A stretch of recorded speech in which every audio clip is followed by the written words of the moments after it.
And you're good to go. Yep. Good evening, everybody. Welcome to the Bridgewater Conservation Commission. It is May 11th. We have a quorum, so we're going to begin. The time is 6 p.m. For the record, the members and staff present, we have Eileen Prisco, member, Sarah Sperber, member, Marilyn McDonald, member, Bob Ruley, Director of Community and Economic Development, and myself, Wendy Smith, Chair. I'll read the governor's order. Disclosure pursuant to Section 20 of Chapter 20 of the Acts of 2021, an act relative to extending certain COVID-19 measures adopted during the state of emergency. This meeting of the Conservation Commission for the town of Bridgewater will be hybrid and accessible to the public through remote participation to the greatest extent possible. There will be no public attendance permitted. Citizens who wish to tune into the meeting may do so via Zoom. The link and the phone number is on bridgewaterma.org, the website.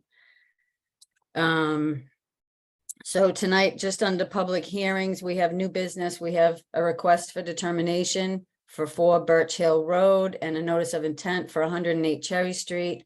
We did have a request for determination for 683 Bedford, but that is going to be put on the next agenda. Then we have old business. So I guess we'll just get right in and get started. So we did receive green cards for the application for 4 Birch Hill Road. Wendy, Wendy, could I just interrupt for a second? So Sure. You did get minutes, and that's on the agenda prior to getting into new business. Mhm. And then also there isn't. Well, Oh there my might be gosh, somebody yeah, from- you're right. I just went right into it. Yep. Okay, so we have, the call to order has been done, the approval of minutes. We did change the order of things and I'm just confused. So did people get a chance to look at the minutes that were listed in the packet for this week? Yes. Yes. All right, great. Does anybody have any questions or concerns? Nope. Anybody want to make a motion to accept? Motion to accept the minutes of the meeting of It was April 27th. April 27th, I'm sorry. Yep. Motion to approve the minutes of the meeting for April 27th, 2023. Thanks, Eileen. Second. Thank you. Having a second, we'll do roll call vote. Eileen, Aye. Sarah,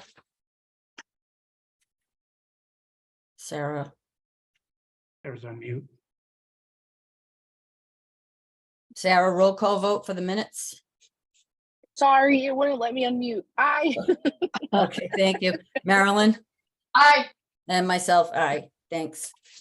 All right, thanks, everybody.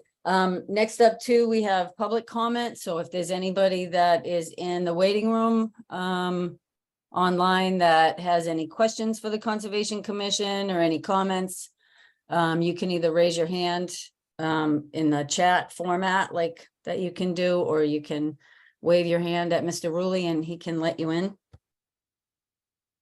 There's nobody in the waiting room and I do not see any hands up.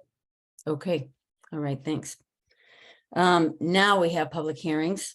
Right. So under new business, we have a request for determination for Birch Hill Road, map 82, lot 80. The applicant representative is Braden Reynolds, Silver Engineering Associates. We did get all the green cards and I will read the public notice.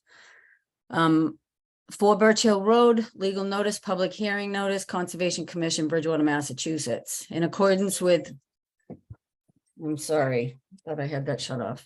In accordance with Massachusetts General Laws, Chapter 131, Section 40, and the Town of Bridgewater Local Bylaw, Bridgewater Conservation Commission will hold a public hearing on Thursday, May 11th, 2023 at 6 p.m. for review of a request for determination of applicability filed by Braden Reynolds. The public hearing will be held as a virtual meeting over Zoom. A link and instructions to participate in the meeting will follow and be posted to the calendar on the town's website at www.bridgewaterma.org.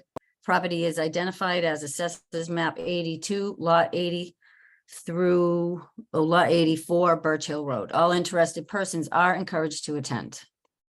Okay, with that, we have Silva Engineering in for the representative for the project. Rebecca, you're up. It's not letting me do video. Am I just being dumb? Hi, how are you? Good, thank you. Name and address for the record, Rebecca, please. Rebecca from Silver Engineering, 1615 Bedford Street, Bridgewater. I'd like to put a plan on the screen this time. The right way. You should be able to share. Perfect. I was prepared this time. Here we go. I don't know why my video is not playing. But we'll just go with it. Okay, so here we have an existing single-family home. We, as Silver Engineering, came to you and actually in 2012 to file a notice of intent for the construction of the dwelling. And then we closed out of the conservation in 2017 with a COC issued by Bridgewater. So we're here now with the new homeowners who have accidentally realized that they were in the 100-foot buffer, and they are proposing a small patio and a hot tub on a concrete pad in the 100-foot buffer, way outside the 50, to a bordering vegetated wetland that we have green pipes that we located from previous submission. He did excavate for the patio, and then he realized and then ceased any work until we filed this RDA. The erosion control is, I don't know if it's up, but he will be putting it up if he hasn't already. And he's adding a roof dry well to help offset any impervious surface that you may be concerned with. So there's a little dry well Nice. detail right over here as well. So I welcome any questions or comments. Okay, thank you. You bet. Bob, do you want to speak on this? Yeah, I mean, I looked at it when it came in and appreciate the fact that the homeowner hit the brakes when he realized that he might be in the buffer. And I think the offset of the dry well to deal with the additional drainage is sufficient. I don't have any issues with it. The town doesn't. So, I mean, your choice as members, whether this is a negative determination or you want it to go to the next step. Okay, thank you. Commission members? I looked at the plan and the same thing, Bob, kudos for him to putting the brakes on it. It looks like, they're in an, excuse me, an existing lawn now, well away from any 25-foot mark. I don't have any issues with this. Again, thank them for coming in. Yep, I agree. Eileen? Have we had the town engineer give his okay? We haven't. I mean, we can condition, if your decision is that it's a negative determination, we can condition that on Mr. Tansey taking a look at it, but Okay. I was trying to get it done in this lifetime. Well, I don't see any problems with it. I know that usually now that Steve is gone, that's what the protocol is, that the engineer looks at it and gives us the okay, but I don't see any issues with it at all. Not at all. Okay, thanks, Eileen. Yep. Sarah, do you have anything, any comment? I just for my learning purposes, if it's possible for you to just explain a dry well in a nutshell, but because I want to know what that means, but other than that, I think the plan is just fine. Rebecca, can you just do that quick so I don't hatchet job it? Yep, no, a dry well is just a glorified term for infiltration stone with infiltration. So we got a roof leader perforated at the end in the ground with some stone around it, so it can just go into the ground, disappear. Cool. So Sarah, Thank you. rather than the downspout dispersing the water over grass or Right. surface, this is Yeah. going to put the water into the ground. Cool. I like it. Sounds great. I like It that, keeps the runoff from just going everywhere. right.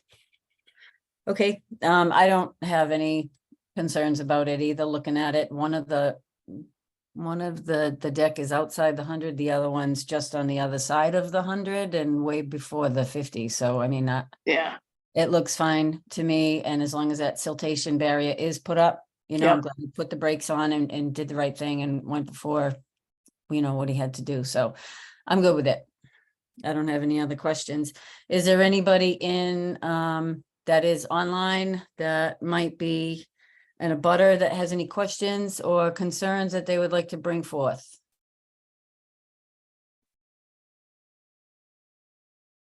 Can use your raise the hand or, Not seeing any hands. okay. All right, thanks, Bob. So with that, not having any other comments, would someone like to make a motion? are we doing a negative determination? I'll Yeah. make Yes. a motion for a negative determination on 4 Birch Hill Road, map 82, lot 80. Perfect. And a second? I will second. Thank you, Sarah. And with that, can we have a roll call vote? Eileen, Aye. Sarah, Aye. and Marilyn. Marilyn's on mute. She's not muted, she's muted. She's gonna- Apparently I'm eyeing to myself here. I, Excellent. Okay, and myself. Aye. And I'll just add that we will have the town engineer take a look at it. Great, thank you. All right, so that's all set. Thank you, Rebecca, for that. So a motion to continue the second item, which Okay. is not ready to go forward, would be appropriate, Wendy. Okay, so we just need a motion to second the 683 Bedford Street. Somebody I- want to make a motion? can for I ask that? a question on that? If it hasn't been opened, right? No, So they didn't file correctly, so I don't believe we can continue something that hasn't been opened yet. I meant to continue it to the next meeting, it's not an open agenda. public hearing yet, just to continue the agenda item, so we don't have to re-advertise it. Or maybe he didn't advertise it. No, I think- that's what he didn't do. The They didn't paperwork, advertise it, yeah. Okay, so we'll just just skip it. go to item 3. Okay. All right, so the next item up is a notice of intent for 108 Cherry Street, map 52, lot 10. The applicant representative is James McLaughlin, Silva Engineering. We do have the green cards in for that and the legal notice. I will read. It's 108 Cherry Street, legal notice, public hearing notice, Conservation Commission, Bridgewater, Mass. In accordance with Massachusetts General Laws, Chapter 131, Section 40, and the Town of Bridgewater Local Bylaw, the Bridgewater Conservation Commission will hold a public hearing on Thursday, May 11th, 2023 at 6 p.m. for review of a notice of intent filed by James McLaughlin. The public hearing will be held as a virtual meeting over Zoom. A link and instructions to participate in the meeting will follow and be posted to the calendar on the town's website at www.bridgewatermass.org, bridgewaterma.org. The property is identified as Assessors Map 52, Lot 10 at 108 Cherry Street. All interested persons are encouraged to attend. Okay, thank you. Rebecca, you can take it away. Okay, so here we have the notice of intent, work inside under the roof. Outside the building is a garage. Rebecca, for some reason, your break voice, it up. yeah, Right next to Sketchy. the- oh, hang on. Okay, like, right on top of this.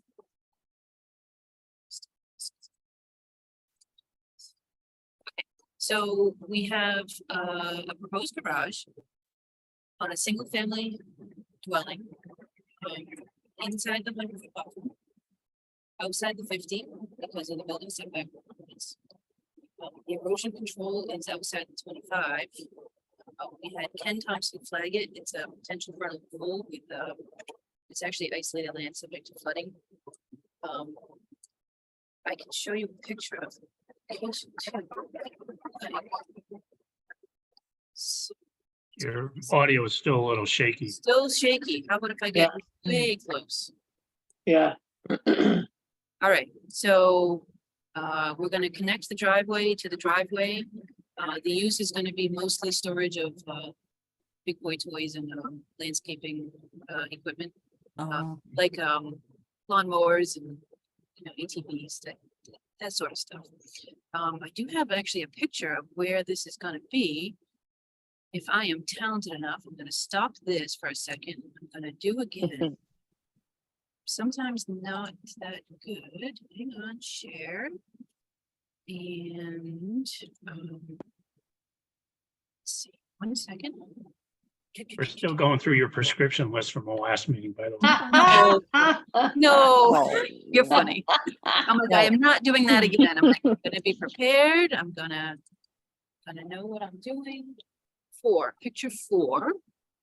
Open it and then try sharing it again. Right?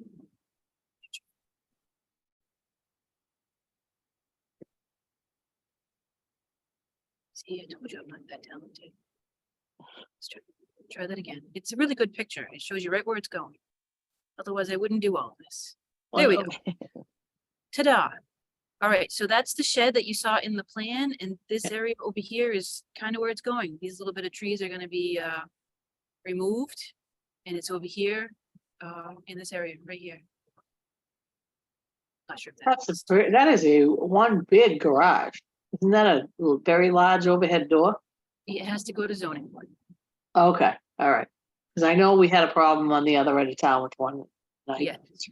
And it's Said to written not to myself- be, it's not to be a metal one, so it's a wood frame. that looks- Okay. Well, that's good. Yes, so we still have to do that part, Okay, but we're Alright. here now for this. yeah, that's a big garage. Well, yeah, there's a lot of things. I did one in East Bridgewater and they wanted to put their RV in it, so Yeah, Yeah. yep, sometimes I you get want, it. I get it. yeah. As long as it's residential use only. Right. Yes, correct. Yeah, I'll put the plan back on. There you go. So see, that was the shed that I talked about. That's the pit. Okay. oh, yeah, Yep. We're behind the building setbacks and, yeah. And then, bathrooms, anything going in there for plumbing or anything? no, not that I'm aware of, only, electricity for. Okay. And there's the electric right there. Got it. Okay. All right, thanks. Bob, do you have anything that you'd like to add or make note on? I do not. Okay, thank you. How about you folks? Marilyn, do you have any comments? Rebecca, is that building staked out? Is there a stake closest to the isolated? It is not staked out. Could they throw one stake in, right, the father, the closest point to the isolated? Could they throw one stake in? Of course. All right. Does that say 52? Is that where Yeah. that? Yes. 52, yeah. Yeah. 52. Yeah, that would kind of be good. That would give like a little more clarity on where exactly that corner will be. It's just that one corner, so that'd be the best place to put the stake, yeah. That would be the best place to put the stake. And I go by there a lot, just, you can email the conservation, guys when it's in and, we could always take a peek at it before. Do you have any stats on that overhead door? Stats on the overhead door. Let's take a peek. Garage notes, trusses, wood trusses, framing.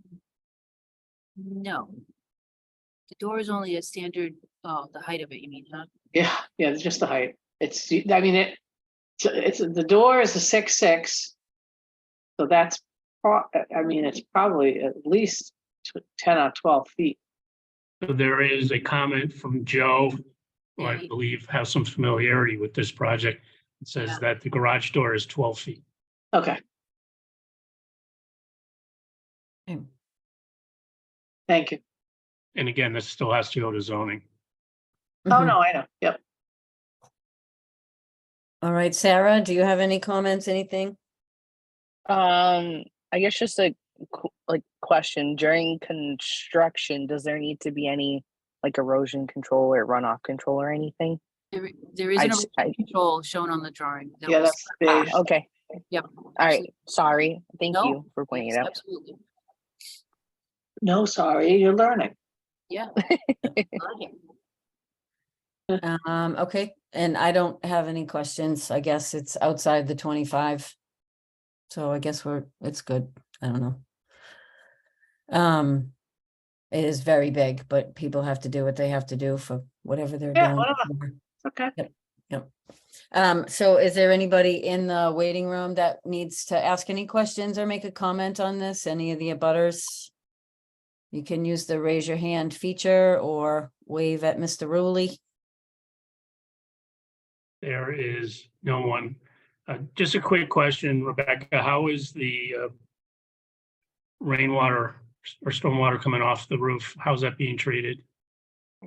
At the moment, nothing. I can recommend or suggest that we can put dry wells since this is quite large. I can put 2. Very close. Yeah, I so mean, the there's a lot, back there's a lot of ones, maybe? surface area there, so I think something with Yep. respect to controlling the rain coming off or snow melting off the roof would be appropriate. Yes, okay. Yeah, I'm Yeah, not sure if that's a there's good- gutters planned on it too, so we can do gutters to downspouts. Okay, that sounds good. So with some conditions. Okay, with nothing else, would somebody want to make a motion? So it's a notice. I'll make a motion Well- to continue it till the next meeting. Yeah, because Yeah. we're gonna want to see that stake and everything. Yeah, we're gonna want to get out there. Go out there. So I would make a motion to continue notice of intent 108 Cherry Street, map 52, lot 10. Second, Okay. Thank you. And roll call vote, Marilyn, Aye. Eileen, aye. Sarah, Aye. and myself, Wendy, aye.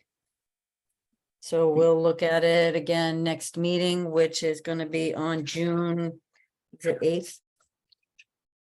Is there a May 25th meeting? Where are we? What date are we in? Oh, May 25th, yeah. Yeah, no, I'm jumping to June, baby. Yeah, you made me so Sorry. nervous. I'm like, what did I just School miss? teacher here. I'm sorry. Marilyn, are you not going to be at that May 25th meeting? No, I will be in Vermont at that. So if you have an opportunity to get out there before and could just email me your thoughts about it, once you see it, that would be helpful. I definitely, it's right down the street from me. So as soon as we get the green light that they've put a stake up, I'll be checking that. So And then Rebecca, you'll address the drainage for the next Yes. meeting as well? Yes, we will add dry wells and show a gutter with downspouts, and I'll get that to you as soon as possible. And we're probably gonna have it staked. At this point, I can probably have it staked tomorrow. Great. So you can have a chance to look at it over the weekend. Perfect. Okay, day, man. No. all right, thank you. You're Thank you, welcome. Rebecca. Thanks, Yep. Rebecca. All right, so that covers our new business. Old business, do we have any? It's No. on there, but we don't think we have anything. All right, so we're on to Conservation Commission business, administrative items. We have the biomap presentation and then a discussion of the Scotland Links trees. Yes. Sarah and Alec, you are up. All right. I will, So if you just would maybe introduce both yourselves and where you're from professionally, not geographically. sure. I'm going to get the presentation going. So Alec, do you want to start? Yeah, sure. It's gonna take me a So- minute. So my name's Alec Kaizand, and I'm joined by Sarah Wasserman. We're both biomap outreach specialists with the Massachusetts Division of Fisheries and Wildlife, or Mass Wildlife.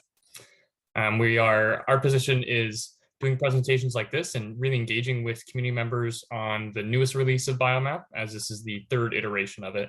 We're also doing things like one-on-one meetings if you have technical assistance or want to look into data more specifically, as well as working on some tutorials and additional resources to help all types of users throughout the Commonwealth. So we have both different experience in what's called GIS, working with these spatial analyses maps, as well as doing outreach and education and engagement. So just a little bit about us, and it seems like hopefully we can see the slide. How'd I do? Did I do it right? Yep, looks like Yep. it's done. Whew. And we can Okay. pause for a sec. These are our personal emails if you want to, and we can put them in, or well, if you want to jot them down, if anyone has questions, you can certainly reach out to us.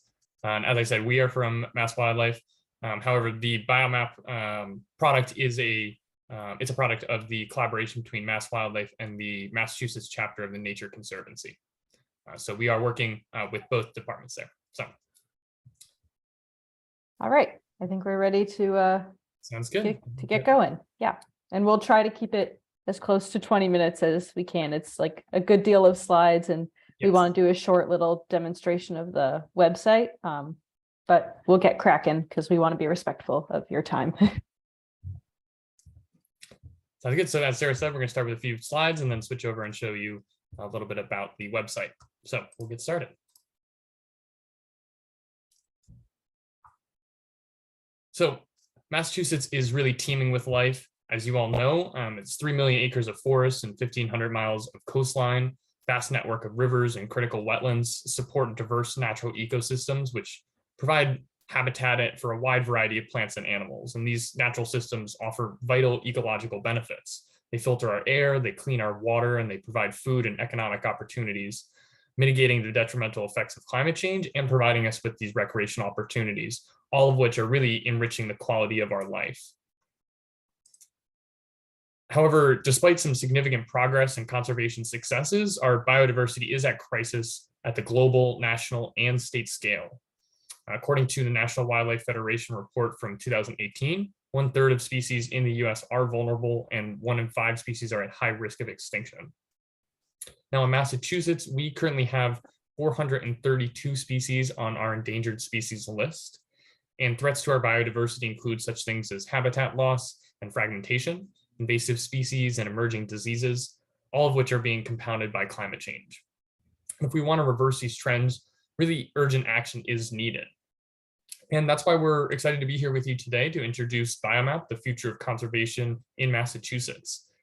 We're excited as this is a continuation of a long history of being Massachusetts being a leader in the development of groundbreaking conservation tools. If you're familiar, Biomap was originally launched in 2001, and then Living Waters in 2003, and Biomap 2 in 2010, and now the newest version in 2022. And over these years, these products have really provided a framework for protection and stewardship of lands and waters, critical for biodiversity conservation. It's been heavily utilized by land trusts, state agencies, municipalities, and other organizations, and it's been considered a trusted and credible source of information. And as I said, this is a result of the ongoing collaboration between Mass Wildlife and the Nature Conservancy, because we have similar missions, goals, and science-based approaches to conservation. It's a great natural partnership to produce and maintain Biomap moving forward.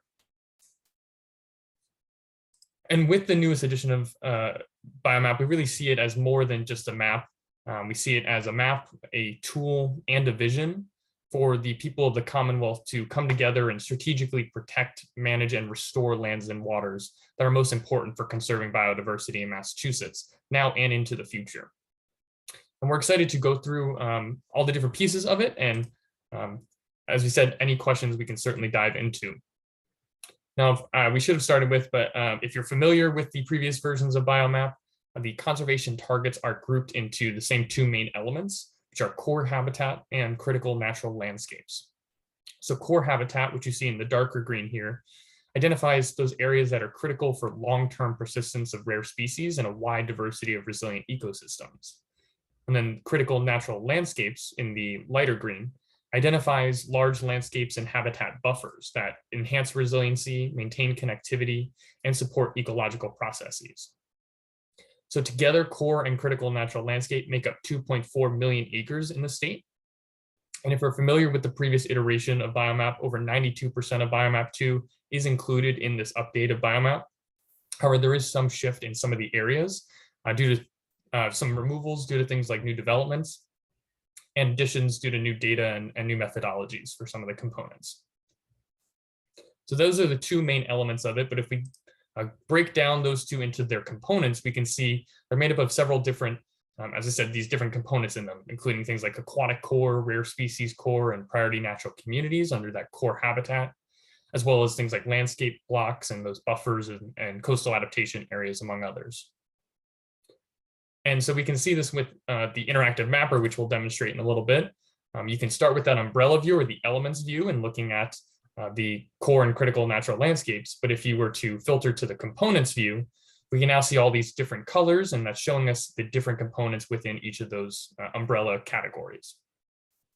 And so we've enhanced these with the latest information on species and habitats, and some of the components have new methodologies that increase their accuracy and prioritization. So this iteration biomap also includes some new local and regional components that I will let Sarah introduce to you.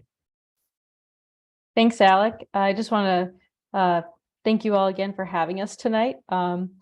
Small personal note, I'm especially excited to be speaking to the Bridgewater Conservation Commission because my mom grew up in Bridgewater, Raynham High School class of 1984. And so I have like a good family connection, spent a lot of time in Bridgewater growing up. And as we all know, it's really exciting to learn more about the places you're familiar with. So I'll use that as a segue to talk about the local habitats, which are a new element of biomap that were not in the previous versions. And they're the addition of local components or locally important habitats. And this is based on feedback since Biomap 2 that the data wasn't as relevant to all cities and towns as it could be, because while nearly every town in the Commonwealth has some level of core habitat or critical natural landscape, there's a wide variety and distribution of these elements across the state. And so not every town really gets, the same level of depth from biomap from the statewide perspective. So that's why we're excited about the new municipal level information, which really emphasizes that local prioritization. And we have one example that we can show that just illustrates this. This is a map of North Central Massachusetts showing the distribution of landscape blocks, which are a component of critical natural landscape. They identify large intact mosaics of forest, wetland, and freshwater habitat, and they support wide-ranging species like moose or black bear, and the resilience and abundance of many wildlife and plant species. So what we're looking at here, these were analyzed from the statewide perspective. But as we can see, the distribution, they're more abundant in some parts of the state than others, and many cities and towns don't have any. But when we add in the local version of landscape blocks, which we call local landscapes, these are the most intact natural landscapes in each city and town. And these we hope will make biomap more relevant and applicable for a lot more communities. And it's the same data and methodologies, just applied from the scale of each town, which we hope will make it a bit easier for people to understand, and just open up the level of information that they're able to get about their town. Also take a minute to talk about the regional side of things, because that is also in addition to biomap. We've added the regional connectivity component, and these are habitats that make a significant contribution to conservation at scales larger than Massachusetts, because as we know, wildlife and plants don't know borders. So the regional connectivity data identifies places that support large-scale range shifts of plants and animals, such as the tulip tree, which is a species projected to shift its range significantly northward through Massachusetts in the coming years. And it's not pictured, but the biomap also identifies important habitats for rare species beyond the statewide scale. So this could be regional, global, national, or global scales. So after introducing all of those components, we have the statewide, local, and regional. We thought we'd do a quick example using Bridgewater, showing the biomap data. So as we can see, about 24.3% of Bridgewater is in core habitat, and 30.2% is critical natural landscape. And if we peel back those elements and look at the components view, we can see a strong presence of rare species core, which is in the pink, aquatic core in the blue, wetland core in that kind of teal green color, as well as some landscape blocks. And the color view is just really helpful to show the diversity of different habitat types you have and how they overlap. On this map, we are back to the umbrella view, looking at core habitat and critical natural landscape, but I've also added in the local components, and you can see that they add and complement the statewide data. They're meant to be used together and not replace each other. So there's some level of overlap, but You can see that the local, it goes a little bit closer towards the center of town, and about 27% of Bridgewater is identified as local components on Biomap. This includes local rare species, local landscapes, local aquatic habitats, and aquatic habitat buffers. So it's a nice visual representation of the difference between statewide and local and how they complement each other. This map is of the permanently protected open space layer. I've overlaid that on top of the statewide and local components in Bridgewater. This is a layer maintained by MassGIS, but it is available on our interactive mapper, as well as other online mappers such as MassMapper. And it's a helpful visual to understand where protection efforts intersect with the areas identified on Biomap. So as you can see, there's some of these that I've outlined in kind of a darker purple. Those are the properties owned by the town of Bridgewater. Just thought those would be good to highlight. And I chose a few examples within Biomap to point out. Just want to make sure this works. Okay, good. The first one, that's Bridgewater State Forest. You can see, although that's not owned by the town, I just thought it was a great example of the local landscapes, how it may not necessarily fit the statewide criteria, but now with the local criteria, you can see it identifies local landscapes, local wetlands, wetland buffers, and aquatic habitat buffers, all within the state forest, which is great. And then the second example I chose was the Stiles and Hart Conservation Area, which is, as you can see, within core habitat and critical natural landscape as well. So just a quick tour of Bridgewater on Biomap, and I'm going to hand it back over to Alec to talk a little bit more about using Biomap as a tool. Thanks, Sarah. Very, very, very cool. That's great to hear. We're glad. And there's, we just want to take a quick moment, as you may be familiar with some other data sets as you're doing other conservation work from the Natural Heritage Atlas, known as Priority Habitat. So Priority Habitat is codified under the Massachusetts Endangered Species Act, and that is a regulatory screening tool to allow the Natural Heritage and Endangered Species Program to review projects or activities for impacts to state-listed species. So this is a separate data set from Biomap, as Biomap is strictly a non-regulatory and fundamentally a tool for planning and conserving conservation actions. So we just want to make that clear. Although these priority habitat areas are built into things like the rare species core in Biomap, it is not a regulatory tool. So for things like proposed developments, you still have to utilize that priority habitat layer. And both of these can be found in MassMapper. And so you could see that overlap of them as well if you're familiar with that online mapping system. So if you have any questions about that, certainly feel free to ask. But with Biomap, as we want to focus on, it is now on a new interactive website. This includes numerous different resources, such as things called story maps, which are these interactive websites that walk you through information and data in a really nice way. But also it has things, story maps that walk you through what is Biomap, essentially what we've gone over today so far, and the different components of it, and also how to use it, which we'll show you in a second. It also includes things like fact sheets, which help users understand the data, the methodologies, and conservation strategies for each of the components. And we'll have additional resources as we continue to develop the site. In terms of the map, which we'll show in a second, users can customize the different data displays to meet their interests and needs. So for example, filtering for a specific component, if you're looking for just local landscapes or want to look at different scales, whether it's a statewide, regional, or local scale. And also it includes a new exciting tool that allows users to draw a specific area of interest in the map and derive information and create a map for that area. So as I said, this data set is also available on MassMapper, which is the state MassGIS online mapping system. It's also downloadable for use if you're a desktop GIS user. But really the real value of Biomap is going from understanding this information to implementing it on the ground, and why we're so excited to engage with communities like you to help support a wide variety of conservation strategies. And we see that Biomap habitats occur in a wide variety of settings, and each will need a specific combination of conservation strategies. Some may need a single approach, and many may require multiple actions to achieve the conservation success.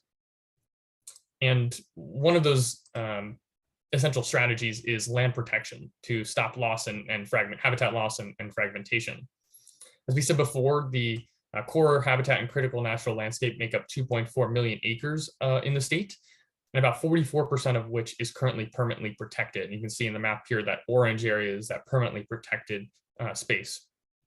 And just of note, over the 200,000 acres of land protection that took place in Massachusetts between 2009 and 2022, 62% of which occurred within the bounds of Biomap 2 core and critical natural landscapes. And so we hope that this new iteration of Biomap helps to continue to focus conservation funding and efforts on these critically important habitats. However, we know land protection is essential. It's often not enough. Over 40% of rare and declining species in Massachusetts require active management of their habitats, and therefore habitat restoration and management are key elements of the Commonwealth's Biomap conservation strategy. And so Biomap now includes the Habitat Restoration Resource Center, and this will provide our conservation partners with recommendations and resources for stewardship actions that promote habitat resiliency, restore ecological processes, and prepare for, recover from, and adapt to climate change. So whether you're a practitioner or someone that's just a landowner looking for more information, there's a lot of resources, including things like fact sheets that have information on the different upland, wetland, and aquatic habitats that you'll find in Massachusetts, and on specific practices such as prescribed firing, mowing and mulching, invasive plant control, and so more. And we'll highlight that in a second, but there's just quite a lot of resources in there that we can't get to all today, but certainly an important thing to check out. We're excited to share that with everyone. I'll mention briefly that one other innovation that was incorporated into Biomap was climate resilience data. The Nature Conservancy's climate resilience data was built into 3 of the different Biomap components. That would be wetland core, forest core, and landscape blocks. And in the map in the corner, this is a map of the Nature Conservancy's data. These areas, the green areas, they identify ecosystems and landscapes with diverse topography, habitat connectivity, all of which allow plants and animals to move to suitable habitat in response to changes in temperature and precipitation. So that data has also been included in Biomap. And as with previous versions, the new Biomap will continue to support conservation planning, funding, and collaboration. The idea being this will help inform and direct millions of conservation dollars each year.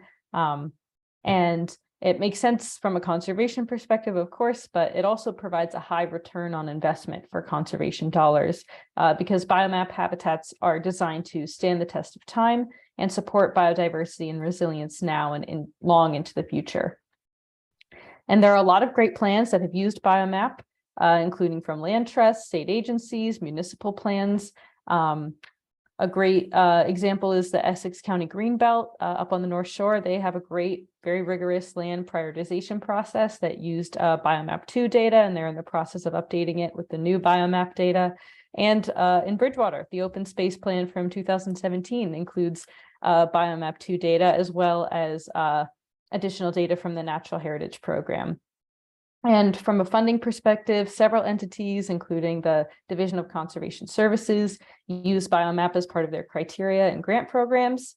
And we just kind of wanted to mention that, the best conservation projects are collaborations among multiple organizations, agencies, communities, people within communities.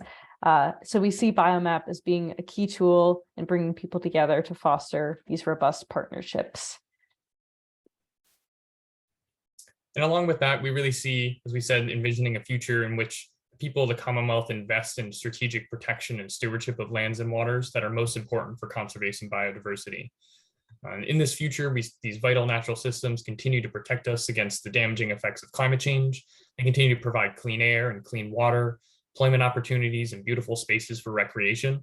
And they continue to ensure that all Massachusetts residents have access to nature and enjoy these benefits of our rich natural heritage. So we hope with Biomap and with collaboration and meeting with communities like you all, that we can help protect the extraordinary biodiversity and vibrant quality of life now and for future generations. And so we just want to take a quick moment to mention that this really wouldn't have been possible without financial support from the Executive Office of Energy and Environmental Affairs. Department of Fish and Game, Mass Wildlife, Nature Conservancy, and numerous other donors, as well as the development of Biomap really was a true team effort, and numerous people listed here from multiple organizations and many more. We're just so grateful for all of their hard work. But we just want to welcome you to Biomap. This is the direct link or the short link to the website. And as if you're familiar with the previous version, we are now calling it just Biomap, not Biomap 3, as this is now a living product in which will allow us to add more content easily over time and hopefully be able to update it as we get feedback. And now being active on this interactive map and website. So we'll take a quick second to just look at the map so you can see what it looks like and any quick usability of it, just in case you have any questions with that. I see Sarah switching over really quickly. So Yes. Yeah, we'll make this brief. But just a quick little tour. When you go to that link, mass.gov/biomap, this is the home page. And there's a lot of resources that you kind of encounter off the bat.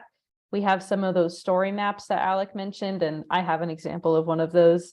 But we have one for what is Biomap and how to use Biomap.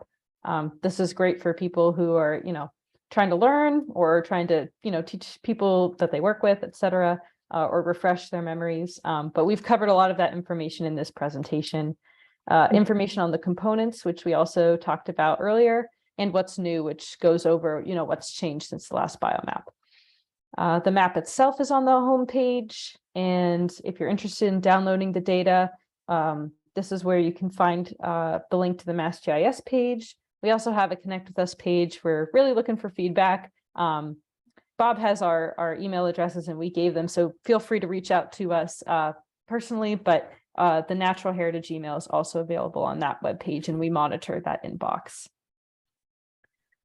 The Biomap components page has a lot of the information that we discussed about core habitat, critical natural landscape, and what all the components are, as well as for local and regional. And the Habitat Restoration Resource Center really has a plethora of information to dig into.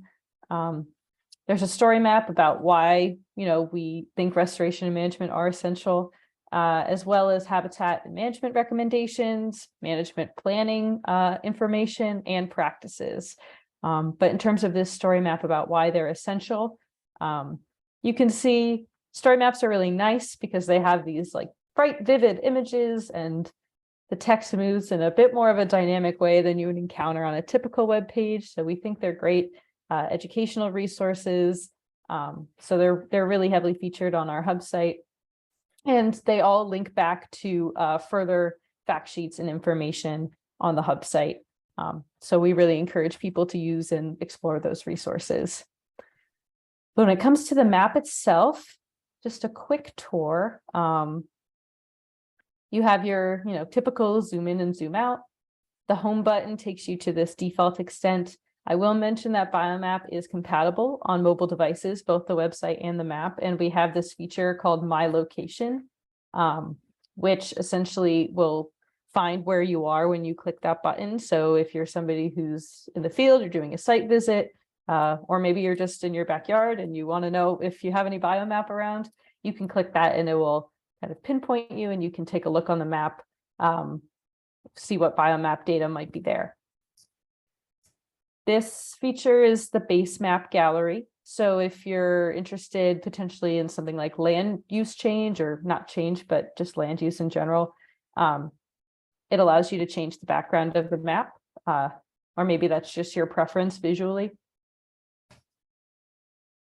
The select data panel allows you to, this is kind of where the magic happens, turning layers on and off. And I'm going to type Bridgewater into the bar here and it'll take us there.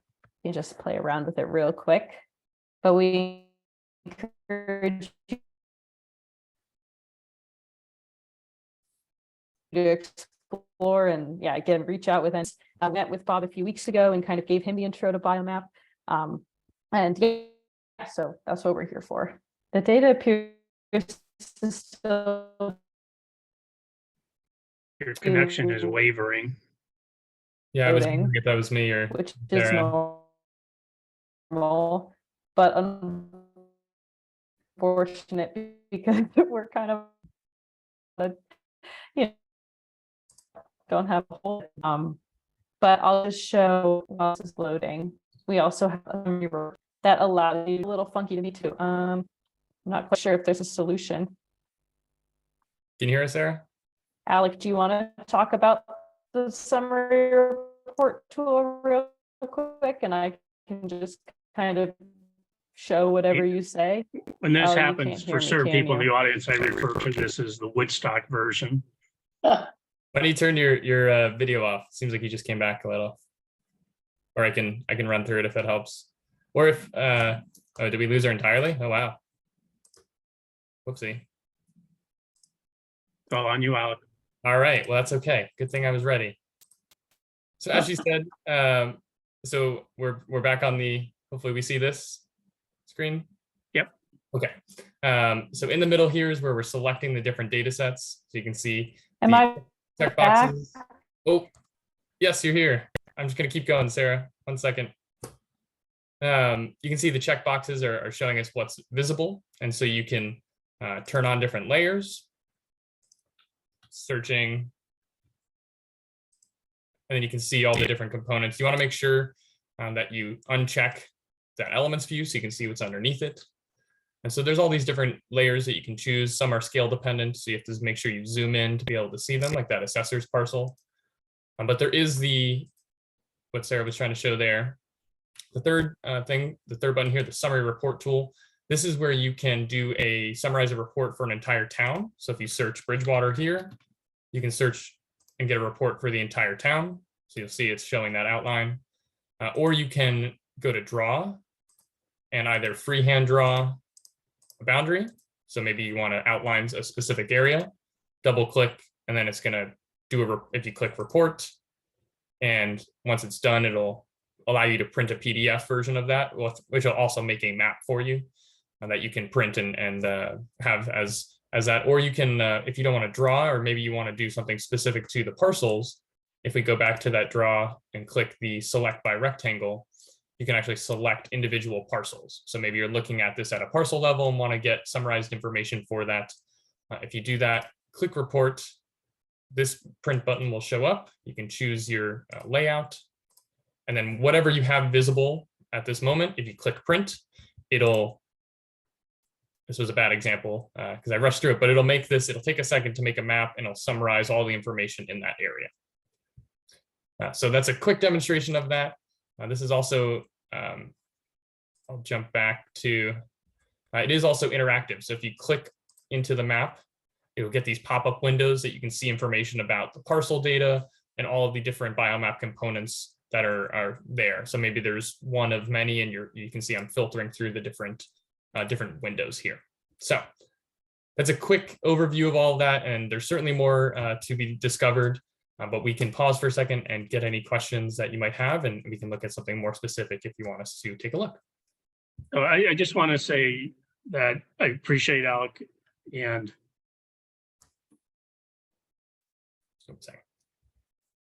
Stacy doing this. Amy, we have limited GIS capability within town. Sure.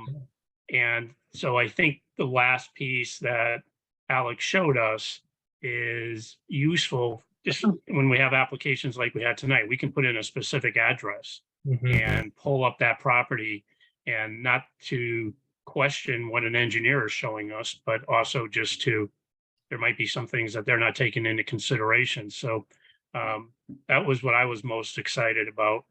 The second piece is I think that this is a really valuable tool, certainly for the Conservation Commission, but for other open space and other groups in town to use.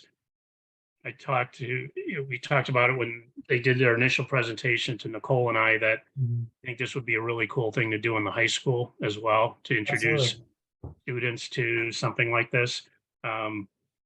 We might redirect some career paths to yeah, that'd be great. Having more concern for the environment. Yeah, and so two things on that. For one, for high school students, that we have been engaging with, I actually was just at the Massachusetts State Science Fair last week, where we are engaging a lot with high school students and middle school students, as we see that kind of the audience for this type of work. which is great. And if anyone in your community is at that level or wants questions, I wish I got into this sooner. So I certainly understand that. In terms of, yes, it's really helpful in searching for those, but I do want to just reiterate, it is non-regulatory, so it can't be utilized for regulatory purposes for reviewing things like new developments. Can inform what's going on there and certainly can help understand what is around that. I just want to make that distinction clear. Yep. And also to your other point with the capability, you're not alone in that. And part of why we want to engage so much with municipalities, because we know that there's this need for GIS capabilities. We're really excited, and my passion is making GIS accessible for the public. And we really like how useful and you don't need a subscription, you don't need to pay to be able to get this type of information and make a map. And what we hope to do is to make video tutorials and PDF tutorials to help you walk through some of those easy things that you can help. So for instance, if you're doing a grant application or you're looking at land acquisition, you can go right to that and it'll walk you through how to do that. So we're hoping to be able to provide some different resources and also, as you said, just meeting with us and going through questions or going through the process, we're happy to do that as well. So is this part of the Oliver GIS and the Mass Mapper? It is all available in Mass Mapper, yes. And our GIS online. So it's, yeah, which replaced the Oliver GIS. So it's part of all that. Correct. And you can get that online when you go to that, because I use that all the time for wetland. So that's going to be part of that. Okay. It is. It's. I can show you. It's underneath the natural heritage. It's conservation and recreation, natural heritage biomap. That's all. Oh, okay. So it was, how long ago did that get put on? It was published in last November. It went on. I can. Okay. Yeah, I can show you if that. Am I here? Am I Sure. back? Oh, yep. Oh, great. Sorry about that, everybody. Oh, man. That No was, worries. I've never had such a technical challenge as I did right then. But thank you, Alec, for taking over. Yeah, no problem. So you can Oh, see. yeah, there You it can is. see here. This Yeah. is recreation, Yep. heritage, Yep. and then all the different data sets. It is slightly different because they go in individually. And it's Yeah. not interactive in this way, but you can overlay all the other data sets, which is really helpful. That's Very cool. Nice. Yeah, that's very cool. Let me come back to, Very helpful. absolutely. Anyone else have any questions or comments? Oh, it's an awesome tool. Yeah, I agree. Thank you. We're Yeah, I very- agree too. Thank you for the presentation. I'm playing around with it on my other computer. Fantastic. Does it, and I'm sorry if I missed it while you were explaining, but I'm just thinking of, it must be like a NOAA map that you used to use where it would show, I mean, we're not coastal, but just thinking even with climate change that rivers and lakes can change with levels. Does it show that at all? Like the impacts of, Mhm. you know, if something is built in this area or what it used to look like, that sort of thing, I guess is what I'm thinking of. Yeah, it the does- bio, oh, Sorry, go ahead. Go ahead. sorry, Zoom. I was just going to say the biomap data it doesn't reflect change over time. In that sense. I mean, there's coastal adaptation areas which identify those areas kind of along the coast. Right. Where, you know, like coastlines might be changing in the near future. Changes such as, you know, with development, biomap, hopefully, you know, we don't have a timeline set, but we're, you know, within a hopefully more recent than 10-year chunk as it was between biomap 2 and now, we'll be updating the data and it would reflect those changes where they would occur. But it's not a constantly updating source, if that makes sense, if that helps answer the question. Yeah, no, I was just thinking from like an education perspective. So like, can you go backwards then with the old data? You cannot in the mapper. No. Yeah, unfortunately not. And that's just because it is so kind of like on Google Earth or something where you can kind of go back in time. Yeah. Like that. Yeah. Unfortunately not. It's just they're separate data sets. If you have Biomap 2 data set, you can kind of compare them with it that way. But about 90% of it from the previous version is the built into the new version. So there's not too much change between them. And what it does have on Well, there, that's good. yeah, That right. touch And wood. new stuff is more additions for things like aquatic, where we're looking at more upland Yeah. communities. What it does have though, on Sarah showed the base map gallery, you can show different Mhm. aerial imagery. And it does have the 2008 and 2021 aerial imagery. So you can kind of see that Oh, land cool. use change by changing between those two. So that can help you just kind of visually see that difference if you're wondering, how it might have changed over 20 years or 10 years, 15 years. But yeah, it doesn't quite reflect land use change. There are other data sets from NOAA that you mentioned that has that kind of data set. Yeah. Thanks, guys. I hope that the commission members find it useful. And Wendy, you have anything else you want to add? No, it's a great tool. I'm just looking through it on here. Thank you so much, you guys. Yeah, Yeah, happy me, to. yeah, it's awesome. Very nice addition to the Thank you. mass mapper. Yeah, Great. Yeah, as you're poking around, feel free to reach out with any questions or if anything comes up. We're happy to jump back on or meet individually if you have anything specific. All right. Great, thank you. Wonderful. Thank thanks you. for your time. Thank you so much. Thank you. Great presentation. Very good. Thank you all. Have a All nice right. night. Bye. You too, thank you. So real quick, do we want to talk about the Scotland Links trees? Because we do need to just close out on that. Yeah, do you want me to summarize it, Wendy, or do you want? Sure, go ahead. Nope. So, you- this has been going on for a couple of months now. We approved the trimming of some of the grasses out there, but one issue that when Wendy and I had first gone out, we didn't feel comfortable making a decision for the entire commission was some tree work that they wanted to do out there. So I think independently, Sarah's been out there, Eileen has been out there. Marilyn, you probably did not get a chance because you came on afterwards, but I think Tom pointed out what he wanted to do with certain trees and just, I think, close the loop. That would be helpful if we're in agreement that what we all agree to individually, you all agree to as a commission Right. in terms of the trimming and or removal of certain trees. Can I just ask, Bob, is this in a wetland area? No, they're not. I mean, and what it was Why are really, they- Marilyn, was some, trees that are creating shade over some of the greens that are hard to maintain. If they didn't cut those trees down, they would have to relocate the greens, which would be more of a potential impact to a wetland area than actually cutting some of the trees. And most of the trees Yeah. aren't none of the trees are specimen trees. No, that was, they need the sun. And that's the only way we're gonna be able to maintain that golf course so that, if those trees stay, it's all moss. And there's no way for the sun to get through and it's killing everything over there that needs the sun to function. It's I think about, we're fortunate that Tom, the golf course superintendent, is probably one of the most conscientious stewards of the lands that Mhm. I've had the opportunity he's to meet. very Yes, he was Passionate great. about it. Yep, I was very impressed. He really cares. Mhm. I mean, if you remember, we had them before us before we asked if they'd always come forward with the plan, but Did, I'm a little Yeah. confused. If Yeah. this is out of our jurisdiction, then what are we Well, waiting? no, I think that there are wetland areas that are down there. I mean, Oh, okay. there's pond type things and there's wetlands and there is no. vegetation and there's, yep, Okay, all right. that's but what I- we're not talking, they're not talking about like wiping out the whole area. They're talking about taking down some trees. They're not gonna uproot the trees and dig up stumps. They're just gonna like trim or cut whatever they need to do to, so that they can maintain get the the sun in it. Yeah. green itself to get the sun on it. And it still leaves other trees. It's not like everything's getting cleared out and there's nothing.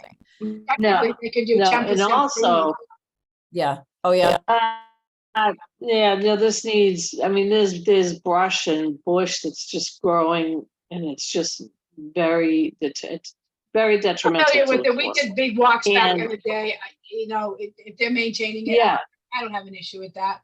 Yeah. I was just curious as why. no, but Well, they changed the yearly reporting when they did this, so they're no longer doing that. Is that correct, Wendy? The maintenance reporting? I every think we year? did, yeah, yearly maintenance, whatever it is that they have to do it, that they'll be able to do it because the steward person is very conscientious about, they know what's happening and he knows what to do and what not to do. So we kind of did that, but anything that's got to be cut Yeah. or removed, that would need to come before the board. So maintenance Correct. is okay. Anything above maintenance needs to come before us. That's how we left it. So when you weren't here, Marilyn, that's what changed. Okay. Okay, So I don't think you need any motion on this because we've already dealt with it, Wendy. I think that we Yeah, can yeah. check the box that everyone's had a chance to offer their opinion and agreement. Yep, and will you just write a letter to Tom? I will- Was it? Yeah, I'll Tom? do that and then I'll prepare it so you can sign it. Okay. No, we appreciate them coming. Sounds good. Thank you. Any other questions? Anything? Anybody else? Not me. When no, I was gonna say when I was there, one thing I mentioned and I to Tom was that, and I hope you guys would be comfortable with it, is that obviously there's specific trees that he wants to cut or trim, and there's some that I hope he just trims instead of cuts just to see how it works, and if he needs to cut them down, then cut them down. Yeah. But the other part was just the equipment and making sure that whoever's climbing up that tree or doing whatever is going to be safe. So if they need to clear or cut a little bit more for safety, I want to make sure that we're okay with that because that's super Yeah. important. Mhm. I think that we were gonna have an outside source do the tree cutting. Is that correct, Bob? Was Yes. it Reese? Yeah, yeah, they're not doing, Yeah, they're having an Bridgewater Tree. arborist or a tree company come in to do it. Yeah, Yeah, and no, they're I just want to make insured and sure. licensed and all that stuff. Yeah. Safety's sake. Yep. Yeah, but sometimes one little Oh. tree can be in the way and Oh, yeah. cause a lot of havoc from my experience. So Yeah, Yeah, that sounds good. Okay, anything else? Thank you, Sarah. Anything else anybody has? Last of good. the agenda is adjournment. Would someone like to make it? motion to adjourn. Excellent. And a second? I Second, will second. All right, and I think we're done. I don't think I have to do a roll call, yes? All in favor, aye. Aye. hi. Have a Good night, good everyone. night, guys. All right, bye-bye. I'm- Thank Good you. night. Rob, I'll be in touch with you when I look at that area. Thank you. Okay, great. I'm not on Zoom, but I'll be at a concert that night, so no can do. All right. Okay. Okay.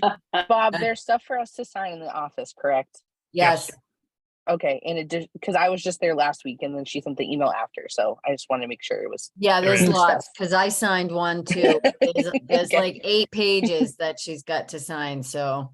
Yeah, Okay, I didn't will have my be there glasses, so tomorrow. I apologized if I signed things I wasn't supposed to.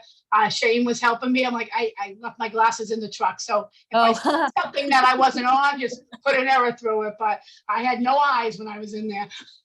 So just as a final housekeeping, Marilyn, we need a better picture than what you, I know, I take care of, I just haven't, honestly, I haven't had time. I tried mean, giving you them the know- hospital picture, but it wasn't gonna fly. I mean, you sending in the picture that looked like Jennifer Aniston was a little confusing. good one. The hospital picture. Good All night, right, everybody. everybody. Have a All good right, night. bye. Thank you. All right, have a good night. Bye-bye.